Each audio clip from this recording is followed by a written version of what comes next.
Fl-aħħar sigħat mietu 5 persuni oħra f'pajjiżna kkawża tal-COVID-19, ammont ta' vittmi li ilna minn nofs frar ma jkollna bħalu f'ġurnata waħda biss. Dawn il-5 fatalitajiet itellaw it-total ta' vittmi f'pajjiżna l-649. Fl-aħħar 24 sija nstabu 719 il-każ ġdid fil-waqt li fiequ 380 persuna biex issa il-każi attivi telgħu 7573. Il-Ministeru tas-Saħħa qed jirrifjuta li jagħti ċ-ċifri eżatti tal-każi tal-COVID-19 f'pajjiżna minkejja li l-każi attivi dejjem qed jiżdiedu. B'hekk pajjiżna ma jafx l-ammont ta' persuni pożittivi għall-virus rikoverati fl-isptar Mater Dei u fit-taqsima tal-kura intensiva.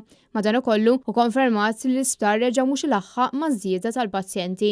Issa sar magħruf li dawk li mhumiex imlaqma kompletament jistgħu jidħlu f'Malta mingħajr ħtieġa ta' kwarantina la darba wieħed ikun għamel test negattiv ta' mhux aktar minn 72 siegħa qabel. Filwaqt, il-maskri fl-iskejjer mhux se jibqgħu obbligatorji wara l-btajjel tal-Għid. Madankollu l-kwarantina għal min joħroġ pożittiv se tibqa' mandatorja tant li wieħed għandu jagħmel 7 ijiem ġewwa u jista' joħroġ biss la darba jirriżulta negattiv flimkien ma' dawk li jgħixu miegħu.